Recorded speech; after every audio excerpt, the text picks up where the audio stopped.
Hello, second graders. Happy Monday. Hope you guys are doing well. This week's going to be pretty nice. It's not going to be raining, so hopefully you've had a chance to enjoy some of the weather. Before we start with Penelope Peabody and before we start with our one and only Bob, I wanted to talk really quick about obviously what we're going to be doing this week in math. If you've been working in Seesaw already, you've noticed that we're going to be talking about fractions. And fractions are parts of a whole. And an assignment today that I gave you guys, like different shapes, and then you had to tell me if it was equally divided or unequally divided. There was one shape that a lot of you guys said was equally divided. I'm going to draw a picture of what it looked like. Remember, if a fraction is equally divided, it means that all the shapes that it's divided into are the same. So I think it looked something like this. So this was like a shape, a circle, that it was divided into different parts. And a lot of you guys put that this was an equally divided.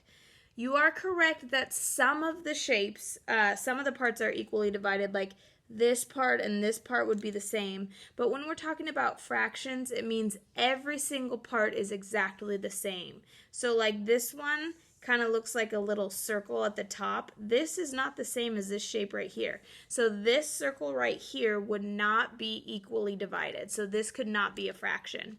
You can divide a fraction into equal parts. You could do that by doing it in halves. So when I say half, I mean I cut it in half like a cookie or pizza.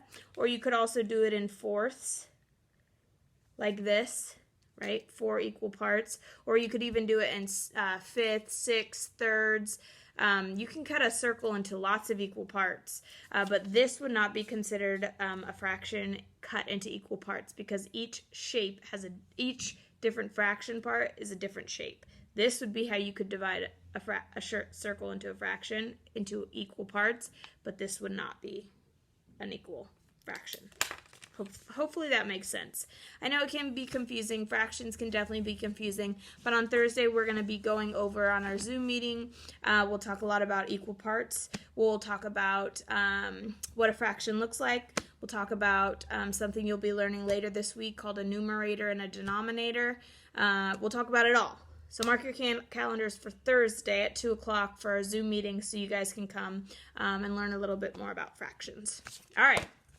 With that being said, on Friday I gave you guys a new clue for Penelope. Here she is. Let me read this clue to you. There's so much to do here for a music fan like myself. I toured Graceland and went to the concert at the Grand Ole Opry.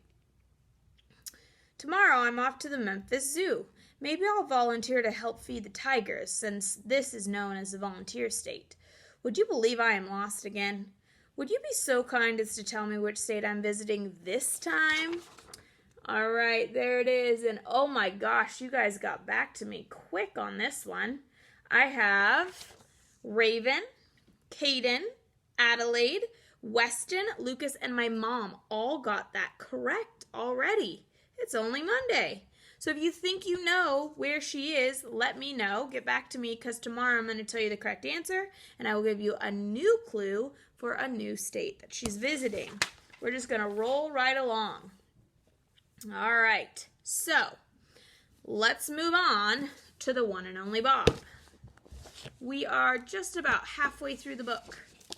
We've met Ivan already. He is in kind of like the zoo area, and he and Bob were having a good conversation. So the next chapter is called Ruby.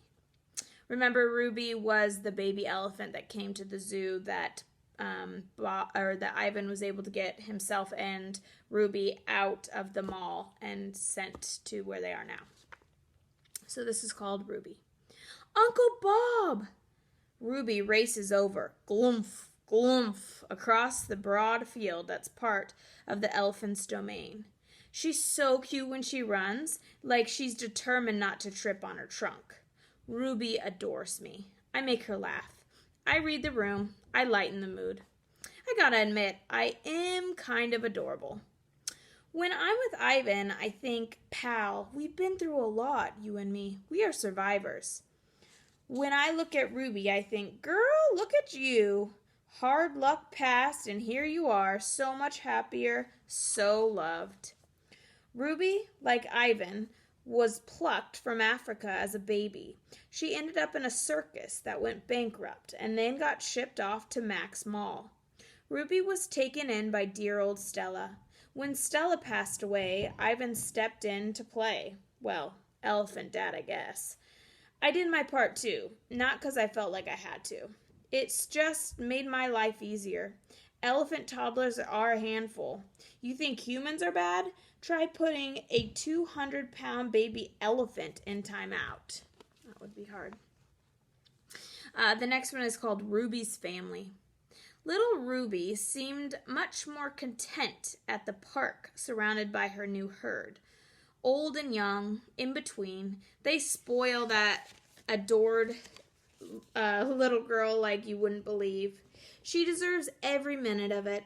She had a rough start. Seems elephant hang out in packs of females.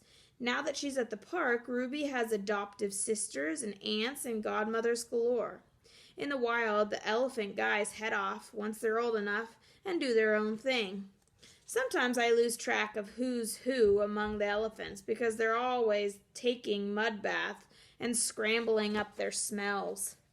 By the way, what kind of animal actually likes baths? Mud, sure. This next one is called Ivan's Art.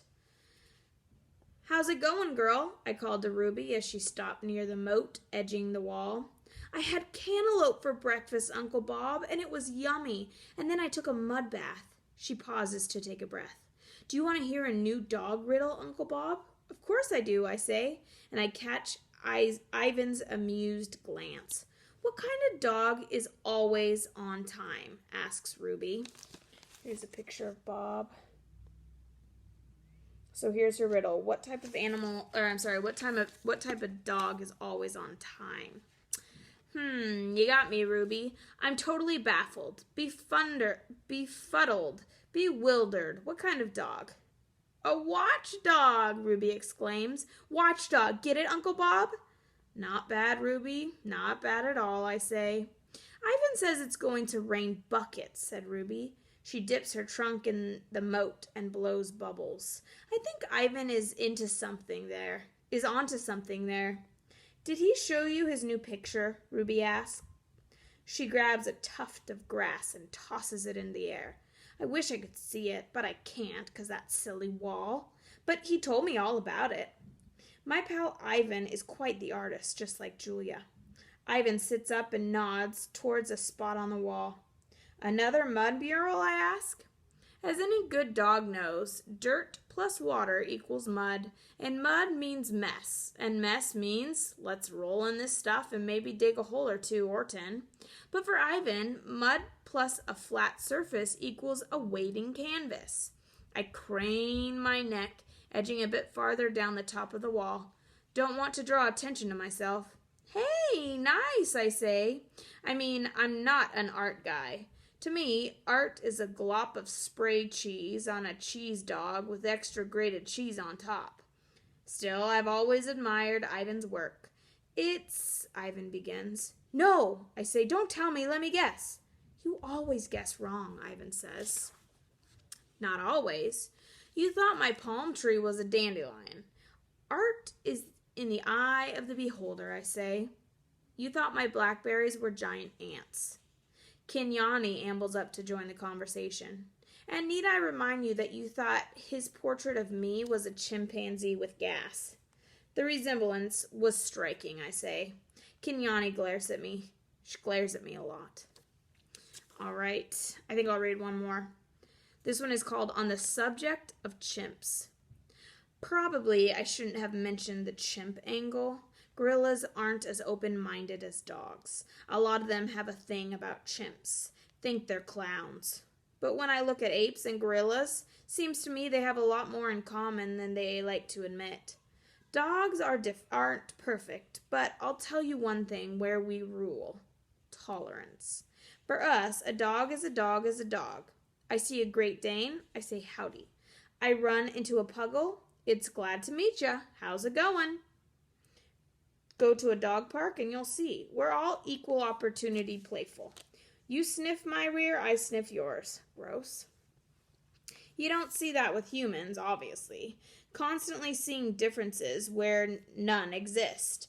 All those things, like skin color, dogs could care less. You think I don't hang out with a Dalmatian because he's spotted? Or a Shar Pei because she's wrinkled? I'm not saying I love every dog I meet. Snickers comes to mind. But I'll always give a dog the benefit of a doubt. Life is short. Play is good. And there are plenty of tennis balls to go around. All right, Bob, wise words. All right, I am going to stop there. Our next chapter is called A Very Handsome Dog. We'll start that tomorrow, and we are just about halfway through. So we've officially met Ivan and Stella. So we'll keep reading The One and Only Bob. We have about halfway to go, and we'll see what happens next. Guys, have a great night. I will see you back here tomorrow, and I'll see you then. Bye.